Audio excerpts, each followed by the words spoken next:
સીતારામ, જય માતાજી મિત્રો. ફરી સ્વાગત છે તમારું એક નવા વ્લોગની અંદર. અને અત્યારે જો અહીંયા છે ખેતર, અને અહીંયા જો હમણાં મૂલી આવશે ચણા વાટવા માટે. તો અત્યારે જો અહીંયા હું ખેતર પૂગી ગયો અને વાટ જોઉં મૂલીની રિક્ષાની. તો આ ખેતર છે અત્યારે, જ્યાં પીર બાપાનો મેળો જ્યાં અહીંયા સામે ભરાણો હતો.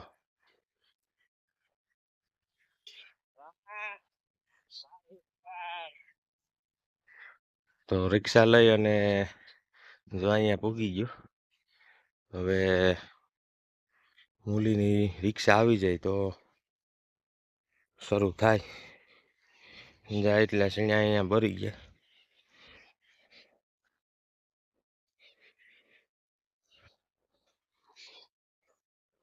અડધા સીણા તો હે ને વિહગદીથી પાકેલા હતા હોરી પહેલાંના, પણ મૂલીનું કંઈ સેટિંગ નહોતું તે પછી વાઈજા નહોતા. ને અત્યારે તમે હાથે નહીં દેવાય એવા થઈ ગયા છે. અને આજે મોકે પાસે ઠારે કંઈ ઝાકર કે કંઈ છે નહીં. તો એ અત્યારે તો હજી બપોર સુધી બહુ નહીં વાંધો આવે.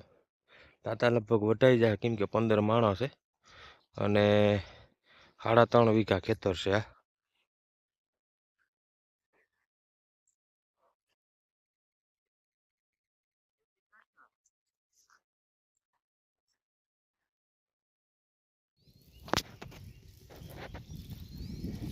તો જો મૂલી આવી ગયા અને જો બધા હવે હાર્યું લઈ અને એટલે સુધી પૂગી ગયા. આજે 17 માણસ છે.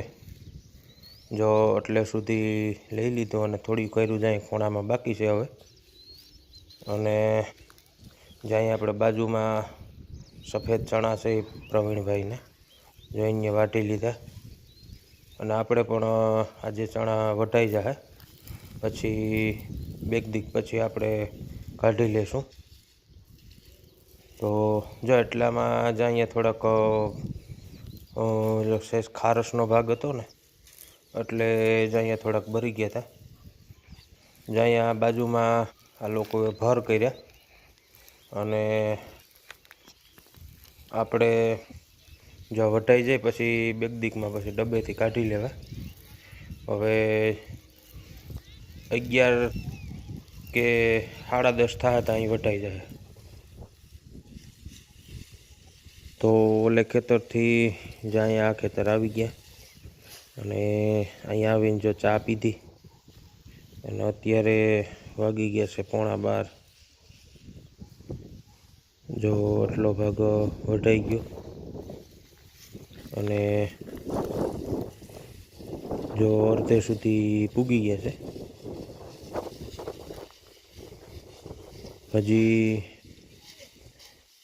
એક હાથ વરી જાય એટલે અડધું ખેતર થઈ જાય આમાં.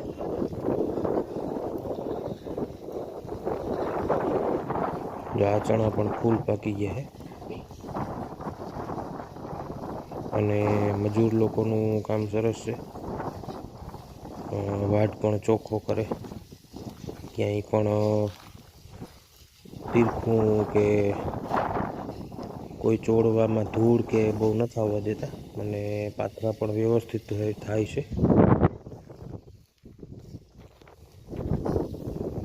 તો બપોર પછી 2 વાગે જો પાછી વાટવાનું શરૂ કર્યું અને બપોર પહેલાં એક આખી ઉથલ વરી ગયા હતા અને બપોર પછી જો હમણાં શરૂ કર્યું છે 2 વાગે. અત્યારે જો 3 થયા. જો હમણાં પાણી પીવડાવ્યું અને હવે થોડુંક છે બાકી ખોણો. અને આજે જો ગરમી પણ બહુ છે, તડકો પણ બહુ છે અને લૂ પણ બહુ લાગે, એટલે બપોર પછી મજૂરોએ થોડુંક નિરાંતે કામ કર્યું છે. બપોર સુધી બહુ નહોતો વાંધો, બપોર પછી થોડોક તડકો વધારે છે. અને મજૂર છે માધવપુરના અને મજૂરનું કામ પણ બહુ સરસ છે. ક્યાંય પણ ચણાનો ચોળવો કે ક્યાંય રાખી નથી દેતા અને પાથરા પણ બહુ સરસ કરે છે. તો જો હમણાં હવે જો એટલો આગળ ખૂણો મજૂર બાકી છે. થોડીક પહેલા ગયા અને આપણા ચણા કમ્પ્લીટ જો વધાઈ ગયા બધાય. અને જો ઊંડલિયા થઈ ગયા, આપણે બે વાટી દીધા છે ઊંડલિયાને. એક કાયરમાં બીજી એરના ઊંડલિયા ચડાવી દીધા, એટલે લેવામાં થોડીક સરળતા પડે. ઊંડલિયા થોડાક મોટા થયા. જો ચણા બધા આપણા વટાઈ ગયા અને મજૂર પણ વયા ગયા. અને અત્યારે જો અહીંયા ઘરે છે ઓરિયા જો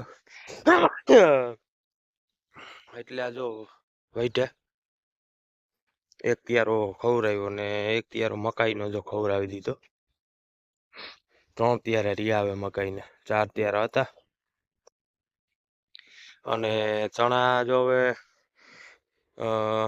2 દી રહીને પછી કાઢી લેવા, નહીતર પછી પવનના ઉડાડે ઊંડલિયાને તો ખોટી નુકસાની થાય. તો હવે ચણા આપણે વાટવાના ખાલી 2 ખેતરું છે. એક આ નીચેનું જે છે વાવેલું તે, અને એક છે આ બાજુ આમ રોડે શર્મા પટ્ટીમાં ત્યાં છે. તો 2 ખેતર છે વાટવાના, પછી ચણાનું કામ પૂરું. અને એક ખેતરમાં આપણે ઓરિયા વાવ્યા છે એમાં મશીન વાળે. ત્યાં ચણા હોય પણ આ વખતે ઓરિયા વાવ્યા આપણે. તો આ વિડીયો તમને કેવો લાગ્યો એ કોમેન્ટમાં કહેજો, અને આપણા વિડીયો બધા જોતા રહેજો. તો આપણી ચેનલને સબસ્ક્રાઈબ કરી લેજો, લાઈક શેર અને કોમેન્ટ કરતા રહેજો. તો હવે ફરી મળશું એક નવા વિડીયોની અંદર. ત્યાં સુધી બધા મિત્રોને મારા જય માતાજી.